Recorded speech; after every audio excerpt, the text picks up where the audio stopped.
Messi est déçu, parce que la Finalissima n'était pas un match comme les autres. Ce n'était pas simplement un autre match amical au calendrier. Ce n'était pas l'un de ces matchs que l'on joue uniquement pour respecter une date FIFA, sans rien de plus. Non, c'était autre chose. C'était une finale. C'était l'occasion d'ajouter un autre titre. C'était l'opportunité de se mesurer à l'Espagne, l'une des sélections nationales les plus fortes du monde, juste dans la dernière ligne droite avant la Coupe du Monde 2026. Et c'est pour cela que le sentiment qui reste n'est pas seulement de la colère. C'est le sentiment d'une occasion manquée, une de ces occasions qui ne reviennent pas. Parce que lorsque vous êtes champion du monde et que vous venez aussi de remporter la Copa América, chaque match cesse d'être simplement un match. Chaque affrontement important devient une épreuve de caractère, une véritable mesure du niveau de l'équipe, un signal adressé aux autres grandes puissances du football mondial. Et la Finalissima avait exactement cette valeur-là. L'Argentine n'allait pas seulement jouer pour un trophée, elle allait jouer pour le prestige, pour la préparation, pour le rythme compétitif et pour un repère concret en vue de ce qui l'attend. En face, il y avait l'Espagne, championne d'Europe, une équipe qui représente aujourd'hui exactement le type d'adversaire qui vous oblige à rivaliser au plus haut niveau possible pendant 90 minutes. C'est précisément pour cela que cela fait si mal que ce match soit tombé à l'eau. Or, la partie la plus incroyable de toute cette histoire n'est pas seulement que la finale ait été annulée. Le plus incroyable, c'est la manière dont tout s'est effondré. Car pendant des semaines, le plan était de jouer au Qatar le 27 mars. C'était la date annoncée. Mais la situation politique dans la région a forcé l'abandon de ce lieu, et à partir de là, une course désespérée a commencé pour sauver le match. L'UEFA a expliqué qu'elle avait essayé plusieurs alternatives. L'une d'elles consistait à jouer au Santiago Bernabéu, à Madrid, avec une répartition équilibrée des supporters. Une autre option était même de transformer la Finalissima en confrontation aller-retour.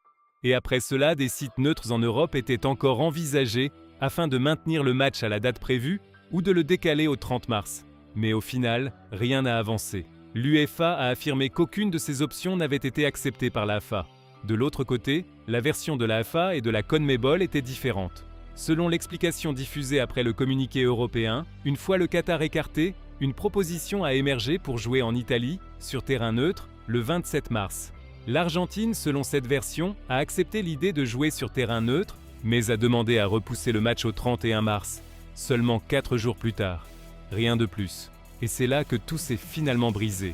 L'UEFA a répondu que le 31 était impossible, que cela sortait du plan initialement convenu, et c'est à ce moment-là que l'édition 2026 de la Finalissima a été officiellement annulée. En d'autres termes, une finale entre le champion d'Amérique du Sud et le champion d'Europe s'est effondrée à cause d'un mélange de contexte géopolitique, de désaccords sur le lieu et d'un écart de calendrier de seulement quelques jours. Une fin incroyable pour un match d'une telle ampleur. Et voici la partie la plus sérieuse de toute cette affaire. Parce que perdre la Finalissima ne signifie pas seulement perdre un trophée possible, cela signifie perdre un test de tout premier niveau avant la Coupe du Monde. Et cela dans la préparation d'une sélection nationale qui va défendre son titre a un poids énorme. Selon des informations relayées en Argentine, sauf retournement inattendu, la sélection arrivera à la Coupe du Monde 2026 sans avoir affronté une seule équipe européenne pendant tout le cycle mondialiste. Ce serait la première fois dans l'histoire qu'une chose pareille se produise. La première. Jamais auparavant l'Argentine n'était entrée dans une Coupe du Monde sans avoir au moins affronté une fois un adversaire du vieux continent au cours de ces 4 années de préparation. Et cela change complètement la manière dont le problème doit être compris. Parce qu'une chose est de dire « Bon, une finale a été annulée, quel dommage !» Mais c'en est une toute autre de comprendre que vous avez perdu le test le plus exigeant que vous pouviez avoir avant la Coupe du Monde. Ce n'est pas la même chose de se préparer contre des adversaires d'autres confédérations que de se mesurer à une puissance européenne qui vous oblige à défendre différemment, à se courir différemment, à penser plus vite. Ce n'est pas la même chose de jouer contre des équipes qui vous laissent qu'à des espaces que d'affronter un adversaire qui vous les enlève.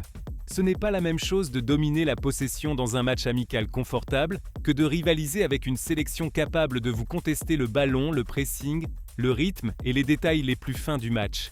La Finalissima aurait pu montrer à Scaloni exactement où en était réellement son équipe au moment le plus délicat du processus. Et désormais, cette information n'arrivera tout simplement pas.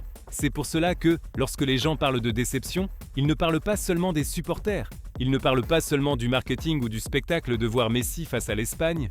ni même du frisson footballistique d'imaginer Messi contre Lamine Yamal. Il parle également de déception compétitive. Il parle d'un staff technique qui perd un point de référence extrêmement précieux. Il parle également de joueurs qui perdent une scène idéale pour gagner leur place dans la liste. Il parle d'une sélection qui voulait probablement arriver à la Coupe du Monde, avec une dernière grande bataille avant la tempête. Et il parle aussi de Messi, parce que Messi comprend mieux que quiconque la valeur de ces matchs. Il sait qu'à ce stade de sa carrière, chaque grande soirée avec l'Argentine peut être spéciale. Il sait que chaque titre compte. Et il sait que les Coupes du Monde ne se préparaient pas uniquement à l'entraînement. Elles se préparent en rivalisant pour de vrai. En plus de cela, il y a quelque chose de symbolique qui rend cette histoire encore plus amère. La Finalissima s'était construite un prestige particulier. L'édition 2022 à Wembley s'est terminée par une véritable démonstration de l'Argentine contre l'Italie, avec Messi soulevant un autre trophée à une époque où tout ce qu'il touchait avec la sélection semblait se transformer en or. Cette soirée a contribué à renforcer l'idée d'une Argentine mature, puissante, prête à accomplir quelque chose de grand. Et quelques mois plus tard, la Coupe du Monde au Qatar est arrivée. C'est pourquoi cette nouvelle édition portait une valeur émotionnelle supplémentaire. Il ne s'agissait pas seulement de rejouer une finale, il s'agissait de remettre la sélection sur cette scène d'élite, à ce point exact entre titre et message. La gagner aurait signifié envoyer un signal incroyablement fort. Même la perdre aurait eu son utilité, car elle aurait laissé de vraies leçons. Mais l'annuler ne laisse rien. Elle ne laisse que du bruit, de la frustration et des questions. Et maintenant, la grande inconnue, c'est ce que l'Argentine va faire de ce vide inattendu dans sa préparation. Parce que le temps passe. Scaloni a besoin de certitude. Il a besoin d'évaluer des noms, des systèmes, l'état, physique, les automatismes, les alternatives. Il a besoin de voir qui est réellement prêt à concourir et qui ne l'est pas. Et sans la Finalissima, ce travail devient plus difficile. La presse argentine évoque déjà deux chemins possibles.